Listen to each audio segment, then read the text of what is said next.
Hello everybody out there. Some of you may have clicked on this video just to make fun of Destiny. Some of you may have played 4 years ago and then fallen off after the first year of Destiny 1.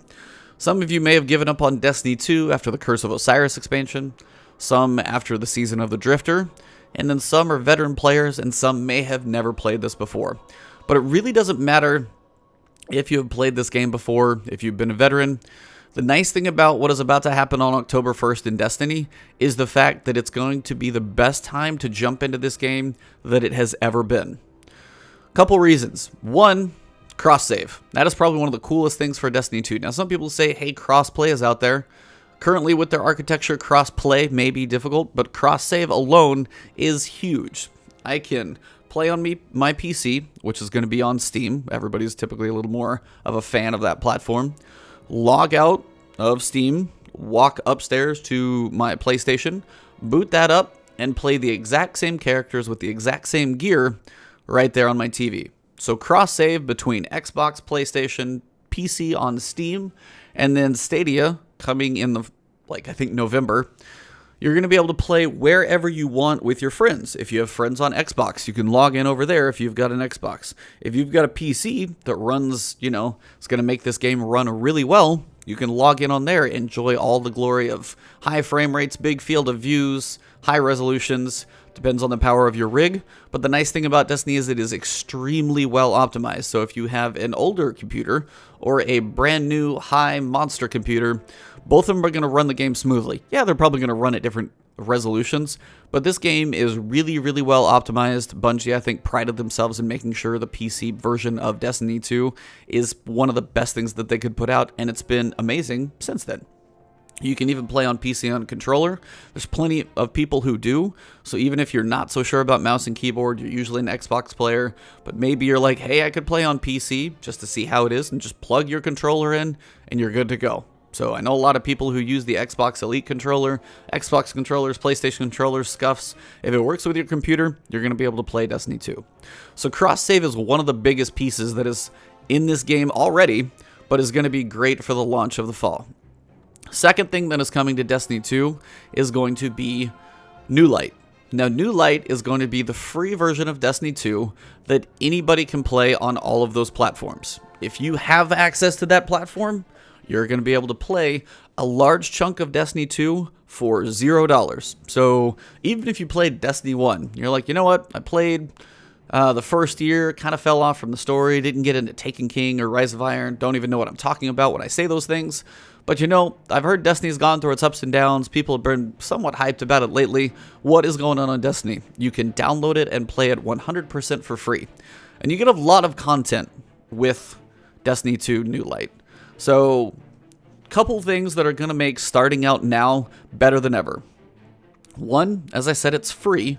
And two, is there are going to be a lot of changes coming to the game that are going to make jumping in now probably one of the best times for even a veteran or a new player. Your starting power level for any character, a new character who logs brand new, or somebody who's been a veteran but maybe has not taken all their armor up to max power level, every single character, every piece of armor, every weapon in the game that any veteran players currently own or that a new player logs in and starts picking up is going to start at power level 750. So the floor for the entire game is 750.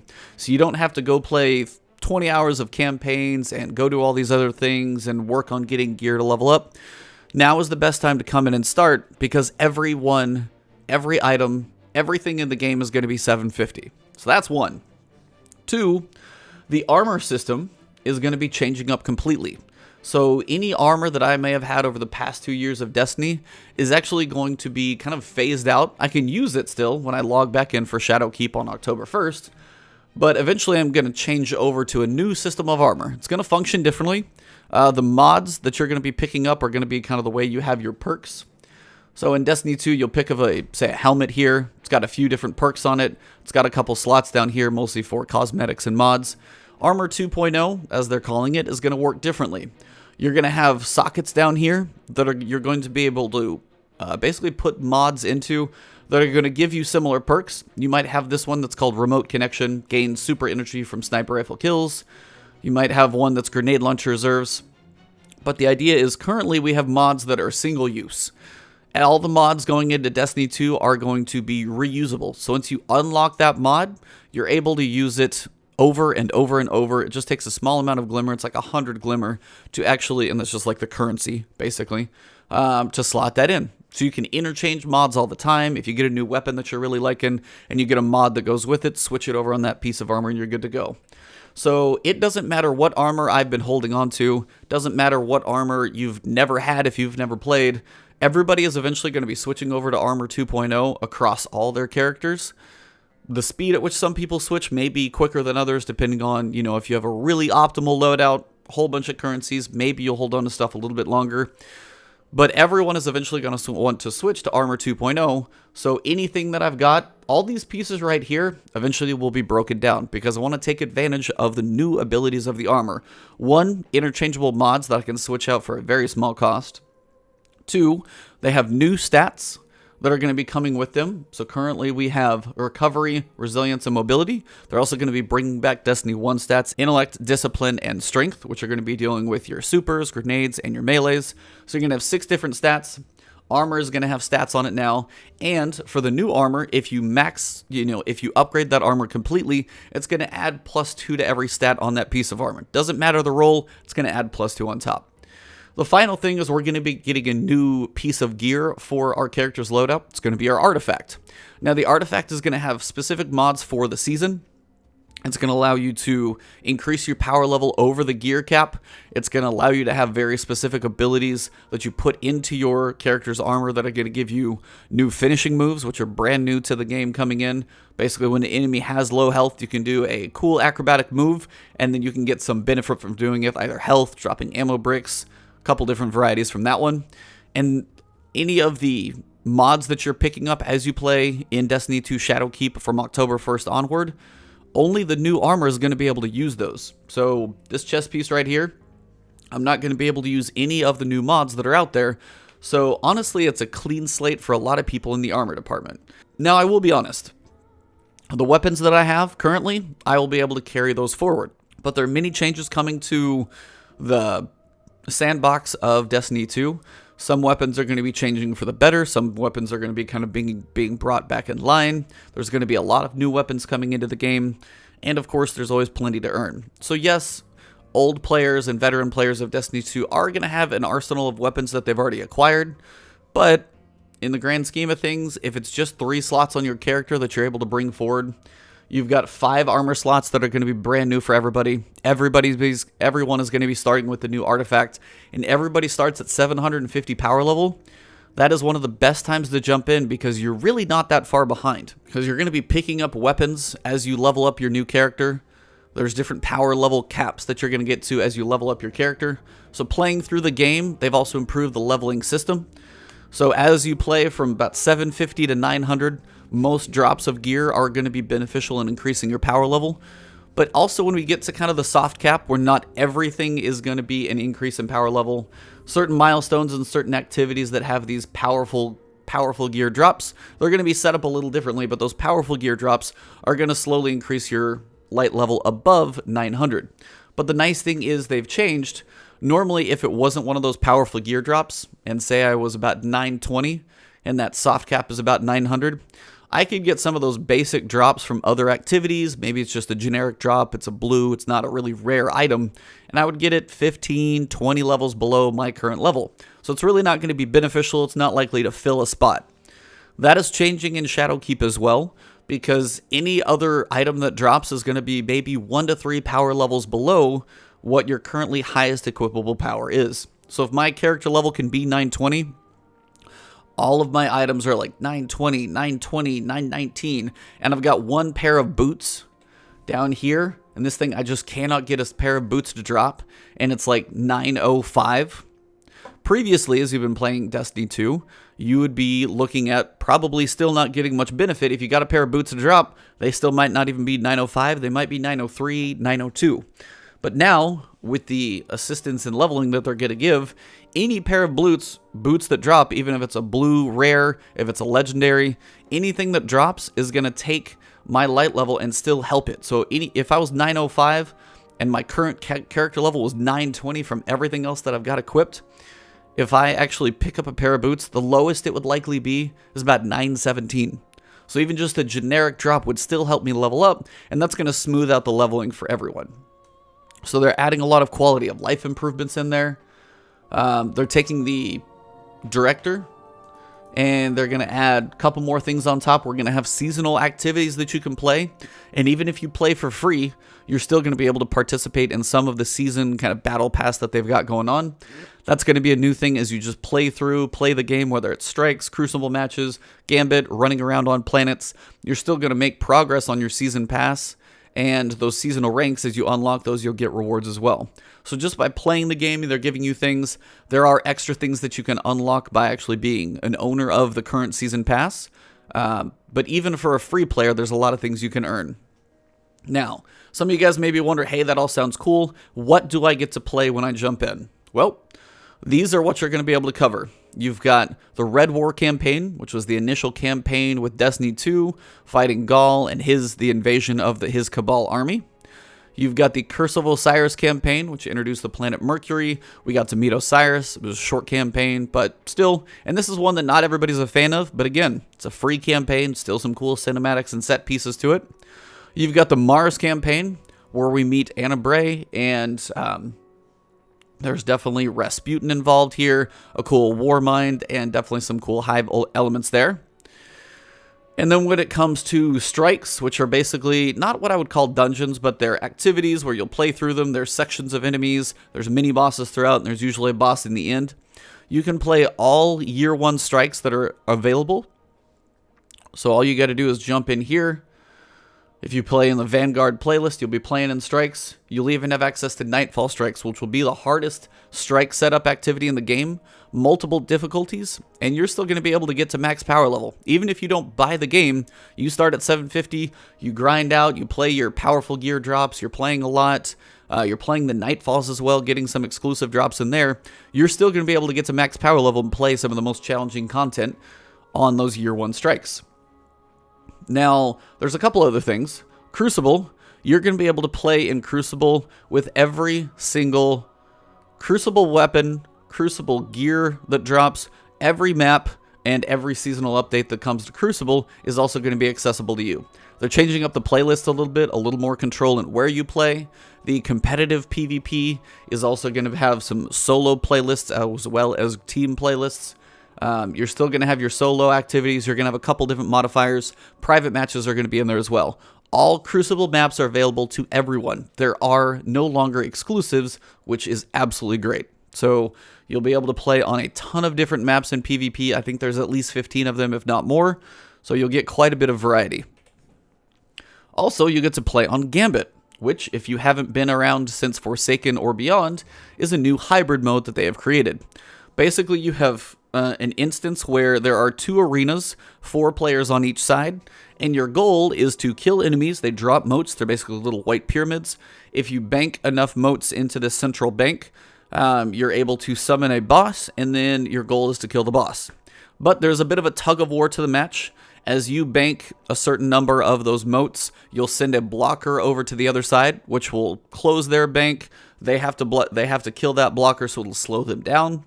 Also, at certain thresholds, you'll be able to invade the other team's arena, and if you are able to defeat them while they're either holding motes or fighting the final boss, you can get them to drop those motes, so they'll lose progress there. And also, if they're fighting the final boss of the match, then you're actually able to, when you kill them, you're actually able to heal that boss and really slow their progress. So it's a really cool match of tug and war back and forth. It's got both PvP and PvE elements to it. So you're fighting enemies in your arena. Occasionally you'll have a PvP mini match in there.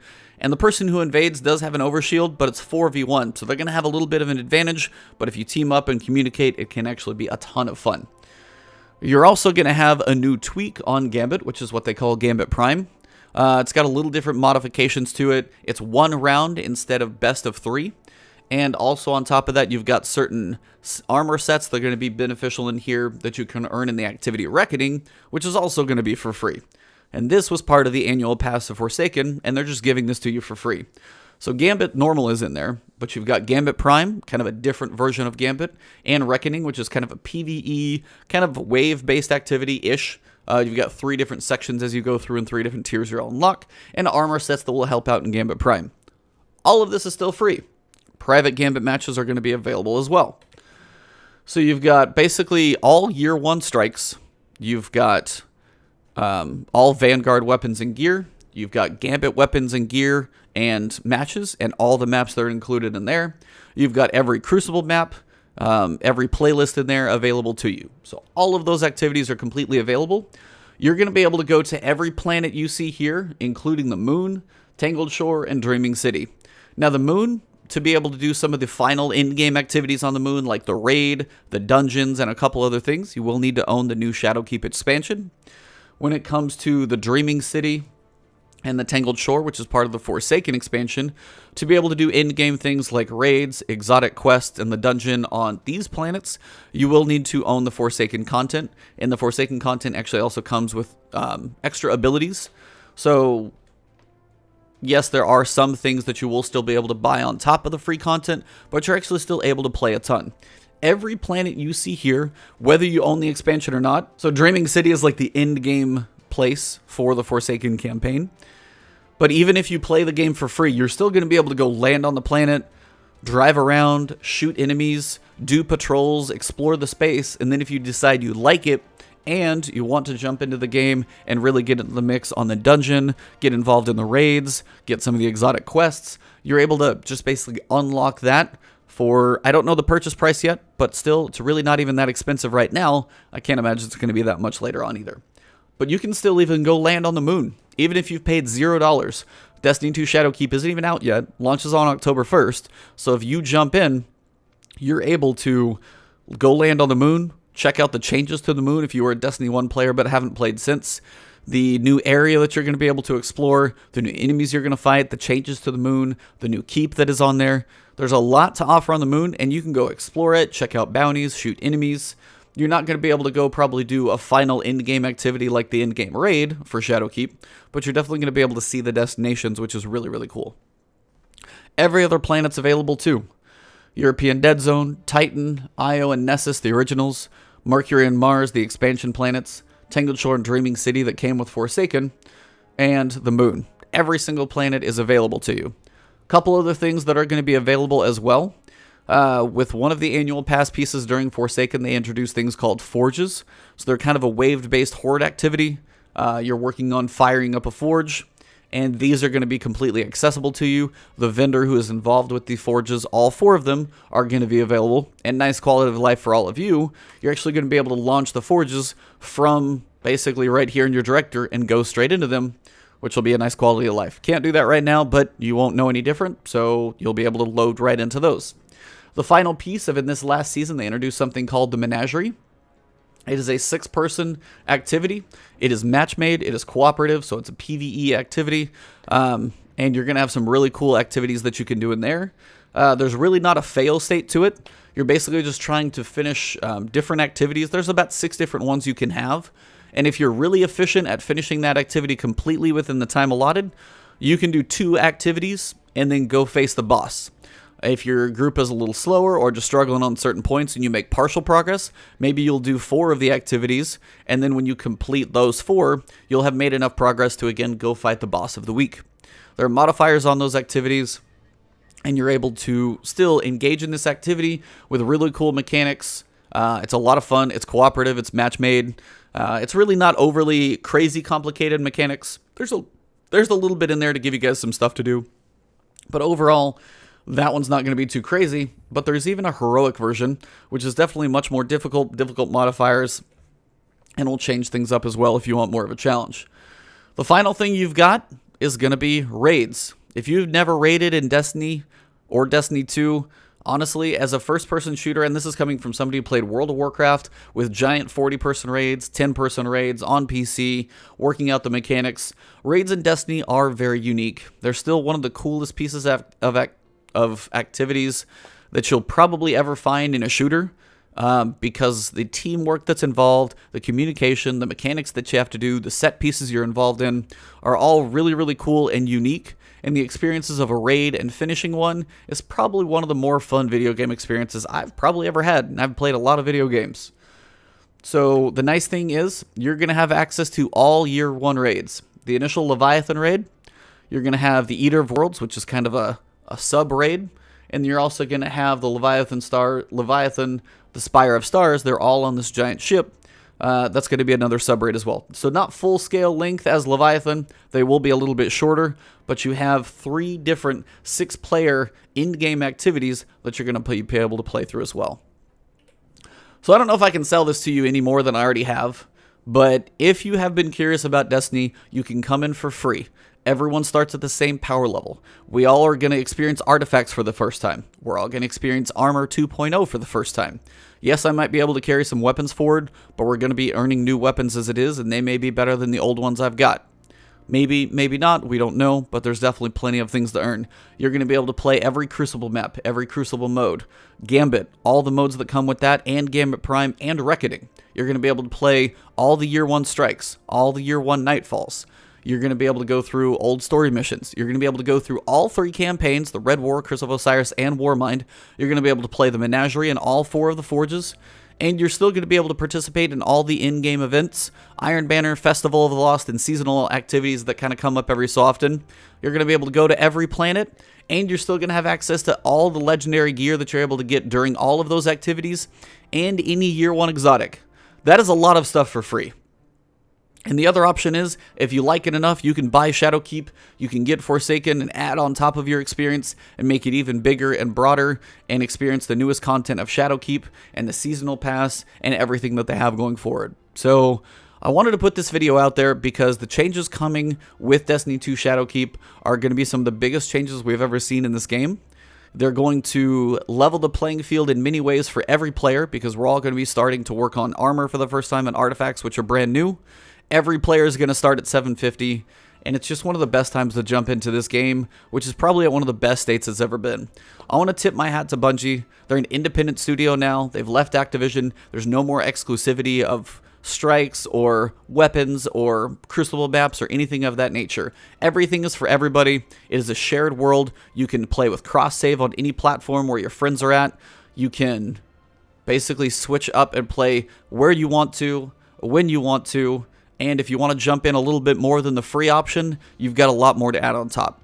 So this is just basically what I wanted to say because this game has been part of my life for about 5 years now. And some of you may wonder why it's been 5 years. It's been a journey. It's had its ups, it's had its downs, it's had its twos and fros, peaks and valleys.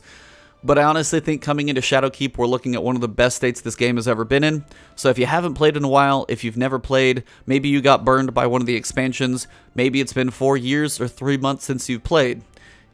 Whatever state it is in for Destiny, my advice, give this game a shot. It is definitely going to be worth it. And the nice thing is, you can try so much of this for free to see if the game feels good again. So thank you very much for your time. If you did enjoy the video, drop a like below. Leave a comment if you've got questions about what's coming. You can find me on Twitter and Twitch. It's Ebontis on both, but I will be doing a lot of coverage for Shadowkeep and also for new players coming in, giving you some reminders of some of the way things work now. So check out my channel, subscribe here if you haven't yet, hit that alert bell for new videos to come to you. You guys are all amazing. Thank you very much, and I look forward to playing with many of you on many platforms out there as possible. So have a great one, enjoy your day, and I'll see you soon.